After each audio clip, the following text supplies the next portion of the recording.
আসসালামু আলাইকুম প্রিয় দর্শক, জানিয়ে দেব এখনকার গুরুত্বপূর্ণ টপ নিউজটি। পুরো নিউজে আছি আমি নবনীতা শৈলী। এবার বিস্তারিত খবর। অ্যাপল 2025 সালে উন্মোচন করেছে তাদের নতুন প্রজন্মের দুটি বহুল প্রতীক্ষিত স্মার্টফোন। এগুলো হলো আইফোন 17 প্রো ম্যাক্স এবং আইফোন 17 এয়ার। এই দুটি ফোনকে একেবারেই ভিন্ন ধরনের ব্যবহারকারীদের জন্য তৈরি করা হলেও দুটিতেই ব্যবহার করা হয়েছে সর্বাধুনিক A19 প্রো চিপসেট। প্রথমে আসা যাক আইফোন 17 প্রো ম্যাক্স নিয়ে। এটি মূলত তৈরি করা হয়েছে পাওয়ার ইউজারদের জন্য। এর মধ্যে থাকছে নতুন চিপসেটের পূর্ণাঙ্গ জিপিইউ, যা দিয়ে গেমিং, ভিডিও এডিটিং এবং হেভি মাল্টিটাস্কিং হবে আরও সহজ। বড় স্ক্রিনের সাথে দেওয়া হয়েছে 120 হার্টজ প্রমোশন ডিসপ্লে, যা ব্যবহারকারীদের দিবে অত্যন্ত স্মুথ অভিজ্ঞতা। ক্যামেরা সিস্টেমেও এসেছে বড় পরিবর্তন।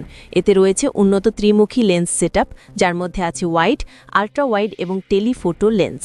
এর মাধ্যমে কম আলোতেও দুর্দান্ত ছবি তোলা সম্ভব হবে। ব্যাটারি ক্ষমতাও আগের তুলনায় বেশি এবং নতুন ভেপার কুলিং সিস্টেম ফোনকে অতিরিক্ত গরম হতে দেবে না।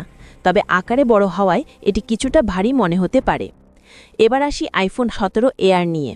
এই ফোনটির সবচেয়ে বড় আকর্ষণ এর ডিজাইন। মাত্র 5.6 মিলিমিটার পাতলা এই মডেল এখন পর্যন্ত সবচেয়ে স্লিম আইফোন। টাইটানিয়াম বডি হওয়ায় এটি একই সঙ্গে হালকা এবং টেকসই। পারফরম্যান্সে A19 প্রো চিপ থাকলেও জিপিইউ ক্ষমতা প্রো ম্যাক্সের মতো শক্তিশালী নয়। দীর্ঘ সময় গেমিং বা ভিডিও এডিটিং করলে কিছুটা সীমাবদ্ধতা দেখা দিতে পারে। ক্যামেরা সিস্টেমও সরল। এখানে একটি প্রধান ওয়াইড ক্যামেরাই মুখ্য আকর্ষণ, তবে উন্নত অ্যালগোরিদম থাকায় ছবির মান ভালো হবে।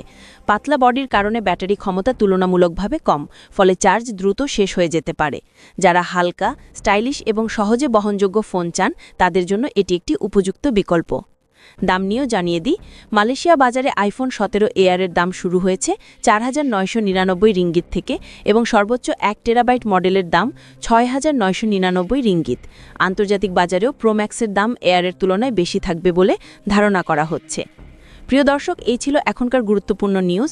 আরও গুরুত্বপূর্ণ নিউজ নিয়ে ফিরছি কিছুক্ষণের মধ্যে। নিউজগুলো সবার আগে দেখার জন্য এই চ্যানেলটি সাবস্ক্রাইব করতে ভুলবেন না। ধন্যবাদ।